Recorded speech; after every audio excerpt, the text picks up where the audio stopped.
pemirsa LDS TV, kembali bersama saya Chelsea Gabriela dalam Ngopi, Ngobrol Penuh Inspirasi.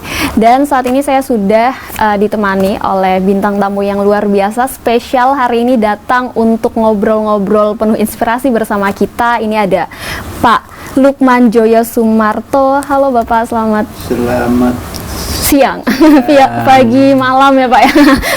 Pokoknya harus tetap semangat ya Pak. Siap, ya. Gimana Pak kabar hari ini? Alhamdulillah sehat. Alhamdulillah sehat. Nah, ini Pak Lukman ini adalah mantan Bupati Lampung Tengah, benar ya Pak ya? Benar. Wow, karir politiknya lumayan ya, lumayan menginspirasi kita semua, bahkan sangat-sangat menginspirasi ya Pak. Nah, kita hari ini mau ngobrol tentang masa kecilnya Bapak gitu ya. Oke. Nah, sebelum ke arah yang lebih jauh nih Pak, Bapak sebenarnya itu asli di Lampung nggak sih Pak? Jadi kalau saya, orang tua dan tempat kelahiran saya dari Jawa Timur. Dari Jawa Timur? Jawa Timur. Oh, wow. Nah, kemudian oleh orang tua pindah ke Lampung ini tahun 67. Tahun 67? 67. Wow, kebetulan saya belum lahir Pak. Ya, saya sudah berumur 10 tahun pada waktu itu. Gitu. Nah, jadi asli, kalau asli dari suku Jawa. Oke. Ya, itu. Gitu, asli dari suku Jawa, kemudian pindah ke Lampung itu sekitar umur 10 tahun. 10 tahun. Gimana Pak, kesan pertama menginjakan kaki di Lampung? Pasti ada adaptasinya gitu kan Pak? Ya, jadi pada waktu pertama saya pindah ke Lampung, itu tentunya tahun 67 itu Bandar Lampung ini masih kecil, masih sepi ya. Oh ya. Masih sepi. Artinya berbeda dengan kondisi kita di Jawa. Kemudian suasana di sekolah pun kan berbeda. Oke. Ya kan? Ya.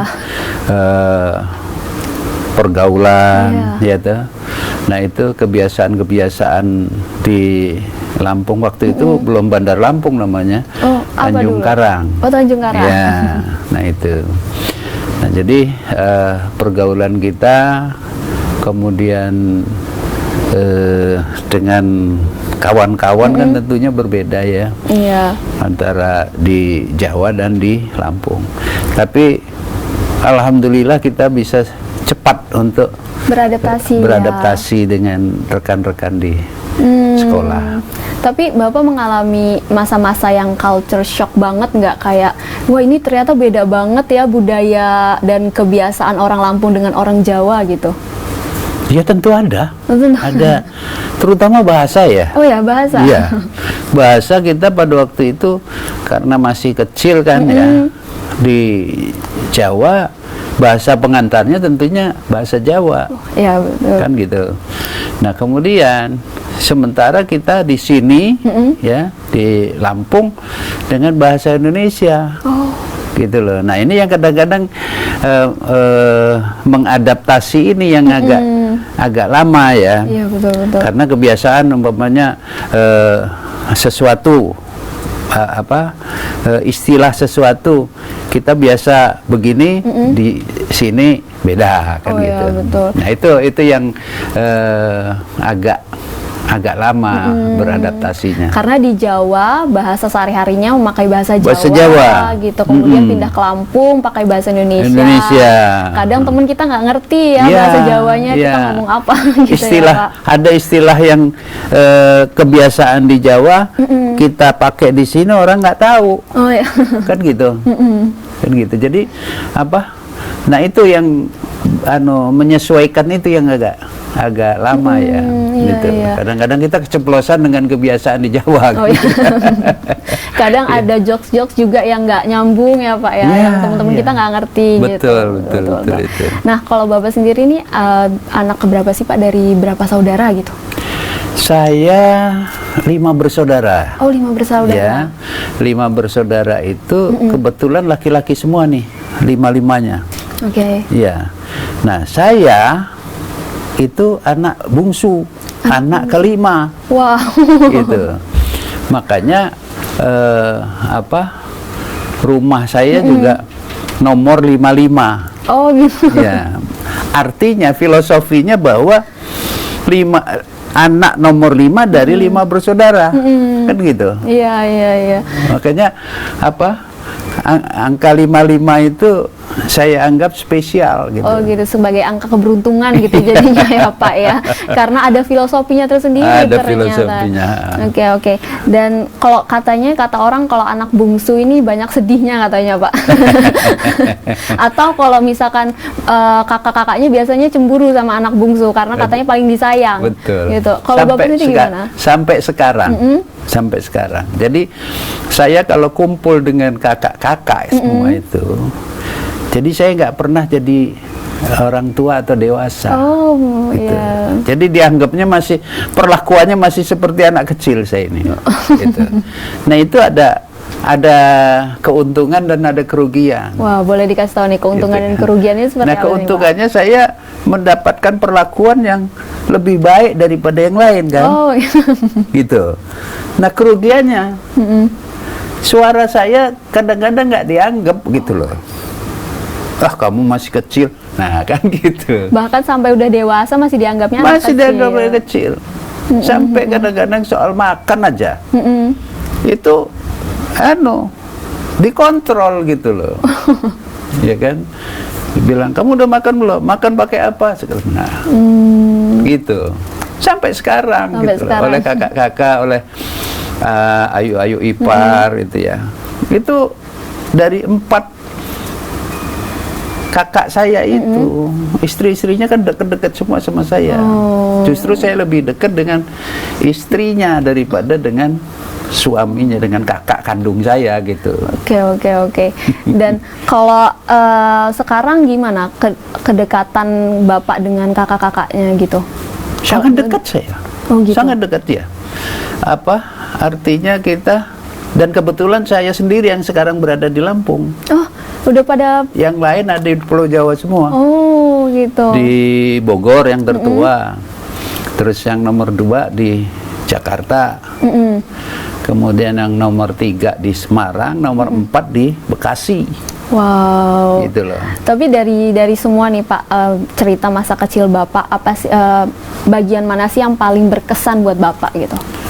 Jadi pada waktu saya masih kecil ya, itu kan ada fase sulit, fase sulit ekonomi masyarakat. Oke. Ya kan? Kemudian dulu makan nasi itu tidak beras. Tidak beras sepenuhnya. Ada campurannya. Campuran jagung. Oh, kayak nasi tiwul ya Pak? Iya. Ya, oke.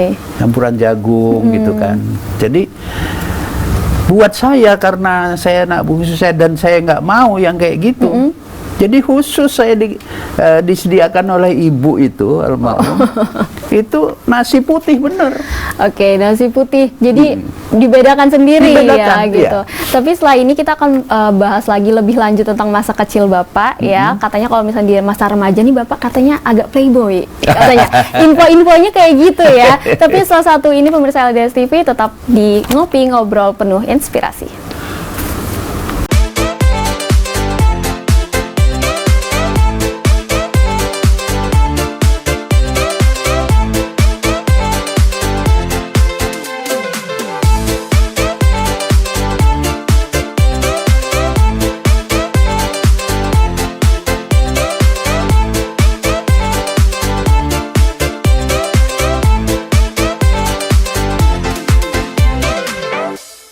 Kembali bersama saya pemirsa LDS TV, Chelsea Gabriela dalam program Ngopi Ngobrol Penuh Inspirasi, dan saya juga masih ditemani oleh Pak Lukman ya, narasumber kita hari ini yang akan ngobrol-ngobrol tentang masa-masa kecil hingga kisah-kisah inspirasi untuk teman-teman di luar sana. Nah, tadi sebelum kita lanjut ke masa-masa remaja nih Pak, gitu, boleh nggak digambarkan dengan kata-kata sebenarnya masa kecil Bapak itu kalau digambarkan dengan kata-kata masa kecilnya seperti apa sih Pak? Jadi sesuai dengan posisi saya di dalam keluarga itu merupakan anak bungsu. Betul. Ini tentunya anak yang dimanja. Oke. Enak kalau anak bungsu gitu ya, dimanja. Dimanja baik oleh orang tua maupun oleh saudara-saudara, kakak-kakak ya. Betul, betul. Jadi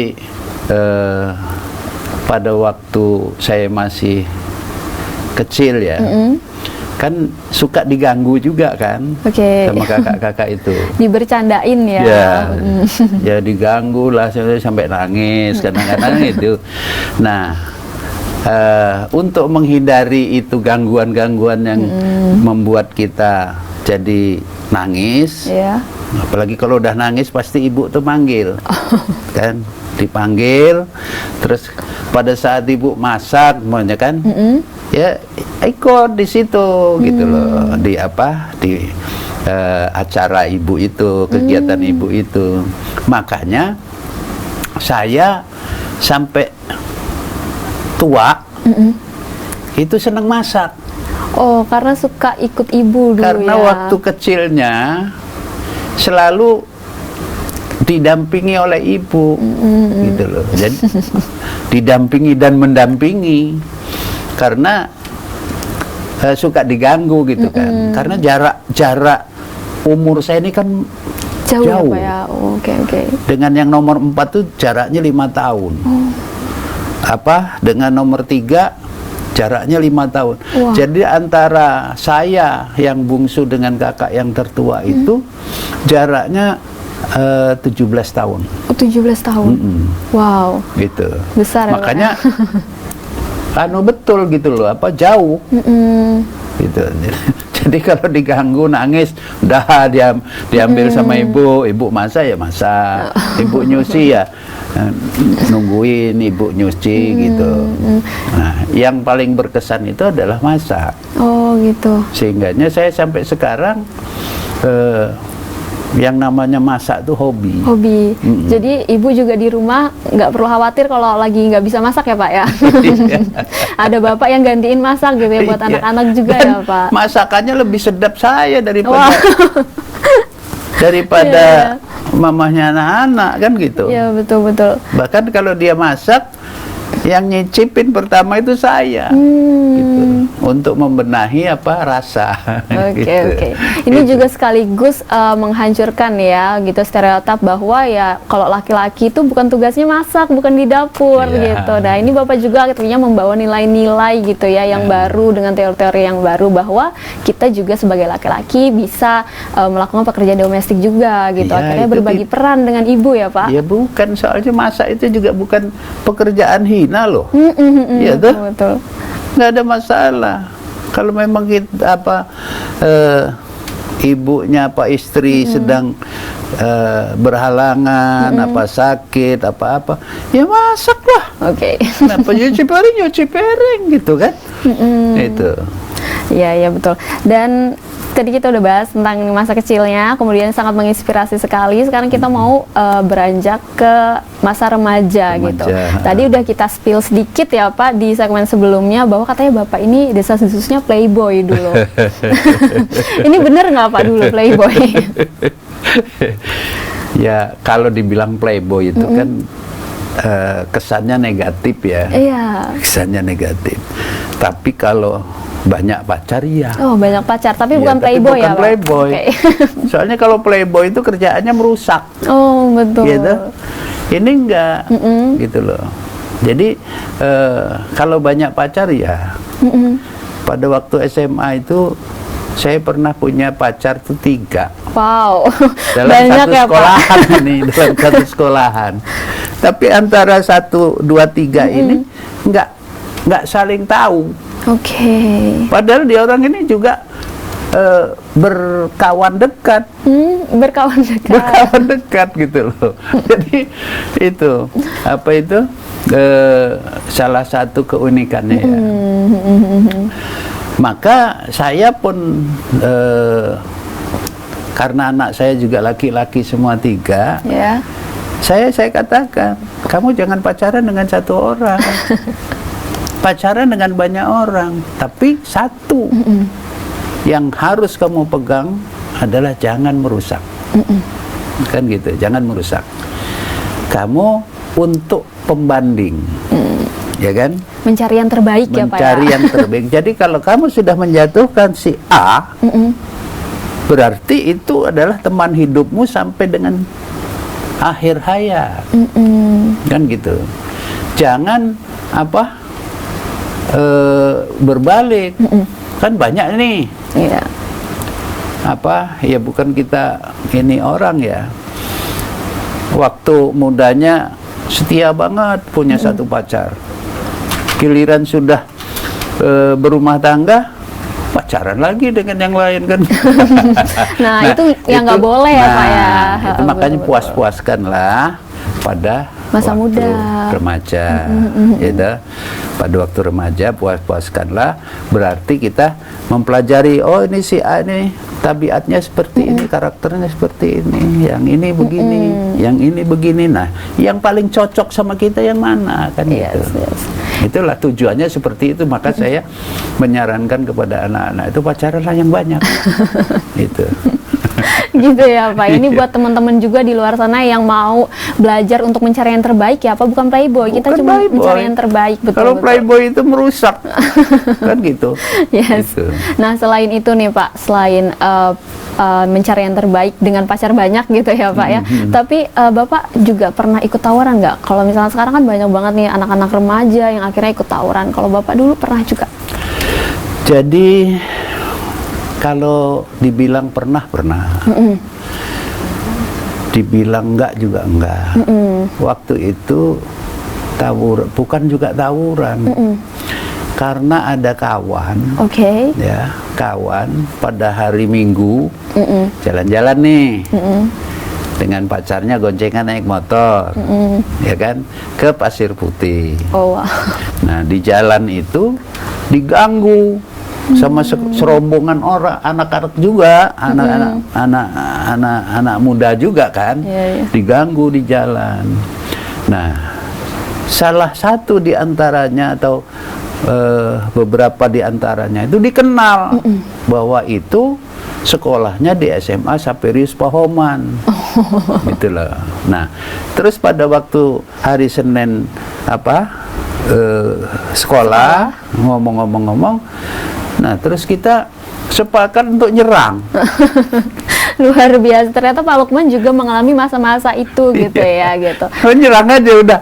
Tapi nggak begitu ngelihat kita datang waktu itu ke SMA Saperius itu, melihat gelagatnya kita mau diserang, mereka kabur semua. Oke. Oh, malah ketakutan ya Pak ya. Jadi nggak sempet itu. Nggak sempat ribut, nggak sempat adu fisik. Ternyata Pak Lukman juga mengalami masa-masa ya yang remaja juga sekarang alami gitu ya. Tapi ini nanti saya penasaran dan pemirsa LDS TV juga pasti penasaran tentang titik balik Pak Lukman akhirnya menjadi seseorang yang berkarir gitu ya. Tapi yang setelah satu ini jangan kemana-mana pemirsa, tetap di Ngopi Ngobrol Penuh Inspirasi.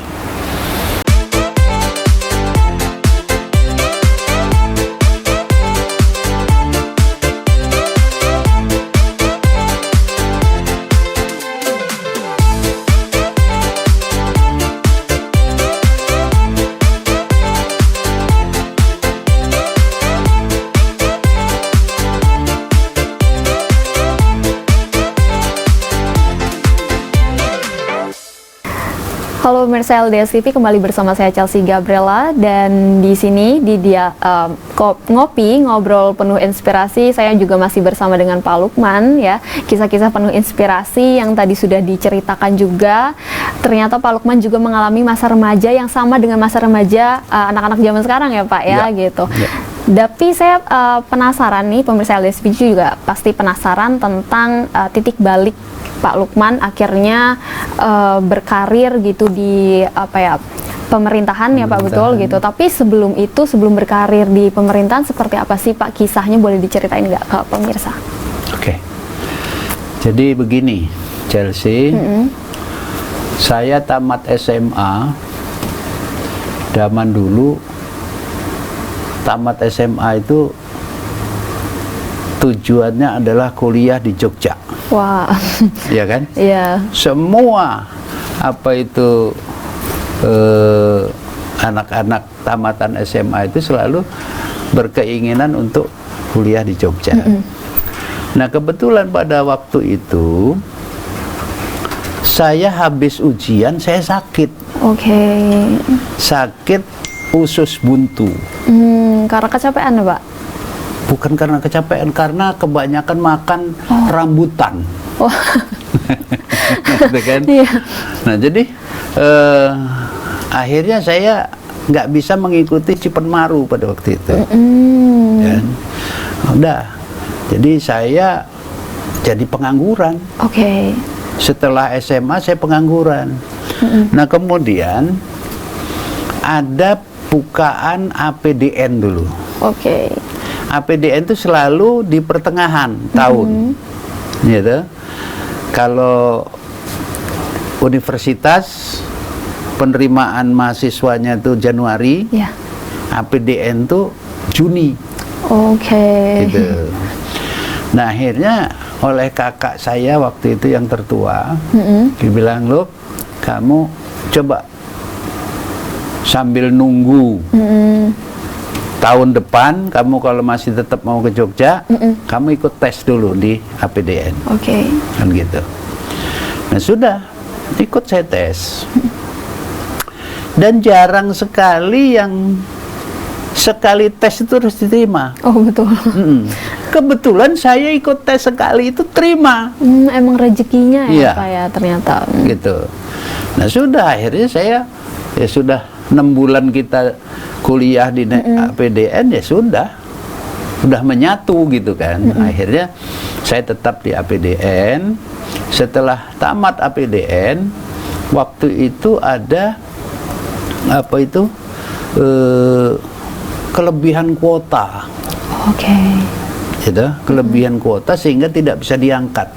Angkatan saya masih nggak bisa langsung diangkat. Kan gitu. Nah, itulah tabur. Dihonorkan di Dinas Sosial Provinsi, di BP 7 waktu itu ada kan, kemudian di Dinas Pendidikan, pokoknya dipecah ya, Pak, ya. Ke Agraria ada, ke Dinas Sosial, Dinas Kesehatan, itu dibagi. Angkatan saya pada waktu itu ada 60-an orang. Jadi dibagi-bagi. Saya waktu itu nggak mau ditaruh sebagai honor-honor itu. Saya nggak mau. Saya buka bengkel las. Itu.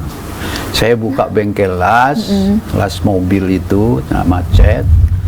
Nah, di situ saya juga kadang-kadang ikut ngelas. Ikut ngelas kan gitu. Jadi setelah itu juga diajak oleh kawan untuk bantu kawan itu punya sebagai kontraktor. Kan gitu. Ikut saya di situ. Jadi pemborong.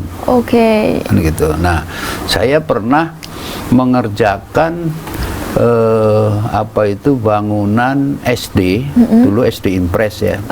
SD Impres itu sampai 14 kelompok. Itu. Nah, itulah tiap hari saya keliling ke proyek-proyek itu. Tiap hari, pergi pagi pulang sore, pergi pagi pulang sore. Nah, terakhir terus diangkat, kan, diangkat. Pada waktu itu saya diangkat pertama sebagai staf di bagian kepegawaian Kabupaten Lampung Tengah. Itulah. Nah, itu udah mulai karirnya udah mulai jalan ya, Pak, ya. Staf dulu. Dari kepegawaian saya pindah ke Dinas Pendapatan Daerah.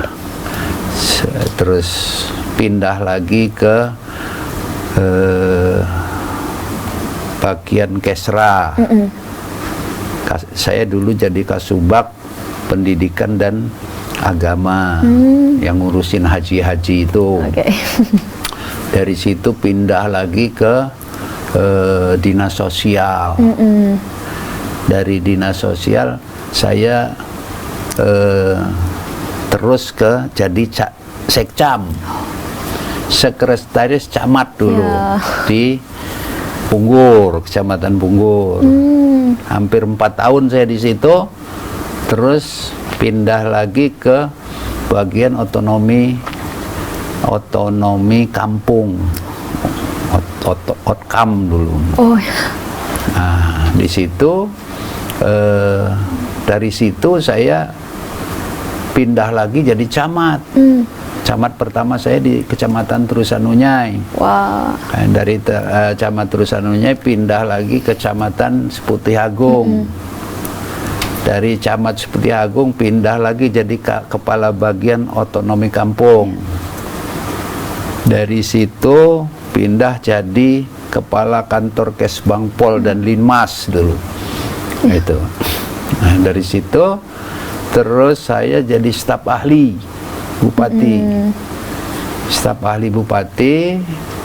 Kemudian saya pindah ke Bandar Lampung. Oh. Pindah ke Bandar Lampung, ke kota Bandar Lampung, jadi Kepala Dinas Tenaga Kerja. Oh, oke. Gitu loh. Kepala Dinas Tenaga Kerja hampir 2 tahun. Terus diajak sama kawan Pak Haji Mustafa dulu nyalon sebagai wakil bupati, kan gitu. Nah, dalam perjalanan sebagai wakil ini ada masalah bupati, saya naik jadi bupati. Oh, gitu. PLT dulu ya Pak ya? Nah, langsung langsung. bupati, Wah, diangkat gitu. sebagai bupati. Itu. Iya. Perjalanan karir ya, perjalanan karir. Nah, ya. terus sekarang sudah pensiun lah. Oh, sekarang sudah pensiun. Ya. Tapi begitu panjang perjalanan Pak Lukman akhirnya merambah ke dunia politik juga gitu ya, Pak. Ya, ya. Tapi dari semua proses yang Bapak lewati, proses apa sih Pak yang paling berkesan buat Bapak gitu? Tentunya banyak hal ya yang suka dukanya ya. Jadi pegawai negeri, kemudian jadi pejabat politik kan. Nah, itu banyak suka dukanya. Waktu jadi pegawai negeri tentunya kan kita terikat dengan aturan-aturan ya kan, aturan-aturan sebagai pegawai. Gitu. Nah, setelah jadi pejabat publik, artinya sebagai bupati pada waktu itu ya banyak suka duganya. Yang jelas sukanya itu kalau hajatan kita duduk di depan. Oh, dijamu sebagai tamu ya Pak ya, betul. Duduk di depan. Tapi tidak sukanya sebaik apapun kita kerja, bagi lawan politik kita pasti ada celahnya. Oh, betul. Iya kan? Betul. Pasti ada celahnya. Sebaik apapun kita kerja, sebaik apapun program kita, gitu. Pasti ada sisi jeleknya yang di mata lawan politik kita kan gitu. Tapi yang penting kan kita berusaha yang terbaik gitu, melakukan yang terbaik. Saya gitu. Memang tidak menanggapi ya. Fitnahan, kemudian kritikan-kritikan yang tidak sesuai dengan apa yang kita lakukan. Itu saya anggap angin lalu aja. Prinsip saya adalah bekerja baik untuk kepentingan masyarakat. Oke. Tapi kalau tadi ngomongin dijamu sebagai tamu di acara-acara besar gitu, duduk di depan, tadi saya juga masuk Pak ya, Bapak lagi duduk di depan, kebetulan lagi ngobrol ya sama kolega-kolega gitu. Terus dari jauh saya sudah silau gitu melihat kok Bapak hari ini cerah banget gitu ya, pakai bajunya warna merah pemirsa gitu. Apa ini warna favorit atau gimana nih Pak? Jadi warna merah ini kan darah kita merah. Oh ya betul. Kalau darah kita nggak merah, apa warna kuning, apa warna hijau, itu kan penyakitan artinya. Oh ya, warna biru ya Pak. Ini bahasa selorohnya ya. Tapi yang jelas saya pakai baju merah, kaos merah, itu sesuai dengan politik yang saya anut, partai politik yang saya anut. Ya. Kebetulan saya sebagai kepala ketua, ketua DPC, ketua DPC PDI Perjuangan Lampung Tengah. Wow. Gitu. Nah, konotasinya yang namanya Partai Demokrasi Indonesia Perjuangan itu adalah merah. Oh, oke. Warna perjuangan tuh warna merah, merah ya, Pak, ya. Gitu. Nah, mudah-mudahan lah apa itu kita selaras dengan yang ada, gitu. Dan saya juga kayaknya nanti akan pakai baju warna merah juga biar tambah semangat gitu, dengan semangat Pak Lukman hari ini gitu ya, kayak nular gitu Pak ke saya. Tapi Pak, sebelum kita tutup ngobrol kita hari ini, boleh dikasih nggak pesan untuk teman-teman di luar sana, generasi muda yang nantinya akan menjadi generasi emas bangsa gitu Pak, agar ya nggak boleh nyerah, semua proses itu harus tetap dilewatin gitu. Ya, jadi pesan saya untuk generasi muda ya, ini jangan pernah bertujuan sekolah, kuliah, setelah selesai kuliah itu untuk menjadi pegawai negeri. Ya, karena saya tahu persis ya, setelah saya jadi bupati saya tahu persis. Pemerintah ini sangat sedikit untuk merekrut sumber daya manusia yang ada, yang siap kerja untuk menjadi pegawai negeri. Betul. Kan gitu. Nah, karena itu harapan saya kepada atau pesan saya kepada para generasi muda ini untuk bisa secara mandiri menciptakan lapangan pekerjaan, berinovasi ya Pak ya, berinovasi bagaimana supaya mereka tidak sebagai pengangguran. Iya, apalagi kalau generasi sekarang dikenalnya dengan generasi yang kreatif ya Pak ya. Iya. Betul. Nah itu jadi jangan tujuannya itu jangan mau jadi pegawai negeri. Kita sekolah, kita kuliah itu pengennya jadi pegawai negeri. Jadi pegawai negeri itu tidak bisa kaya. Itu. Kalau mengharapkan hanya dari gaji. Ya. Maka harus kreatif, lebih baik bagaimana menciptakan lapangan kerja sehingga kita bisa lebih maju. Ya, luar biasa. Utamanya kalau di daerah Lampung ini adalah pertanian ya. Jangan merasa hina, ya kan? Anak muda jadi petani itu bukan hina. Yes. Tapi petaninya bagaimana kan gitu? Harus dengan petaninya cerdas. Iya. Jangan petaninya nyangkol, ya toh. Tapi usaha tani yang modern. Betul. Gitu. Banyak cara yang bisa ditempuh gitu ya Pak ya, untuk meraih kesuksesan dan melihat perjalanan proses Bapak akhirnya sekarang duduk di sini sebagai orang yang menginspirasi banyak orang juga ya Pak ya, sebagai tokoh di masyarakat gitu. Nggak susah, maksudnya nggak mudah gitu ya, banyak suka dukanya gitu.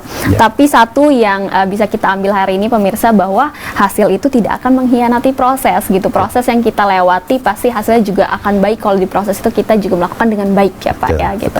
Luar biasa pemirsa LDS TV, ngobrol-ngobrol kita hari ini, ngobrol penuh inspirasi kita hari ini sangat berkesan. Terima kasih Pak Lukman sudah bergabung bersama kami. Luar biasa, kesempatan yang luar biasa untuk kita semua bisa mendengar kisah inspirasi Bapak gitu. Dan terima kasih juga kepada pemirsa LDS TV dan juga teman-teman muda yang sudah menyaksikan acara kita. Dan saya Chelsea Gabriela pamit undur diri, sampai jumpa.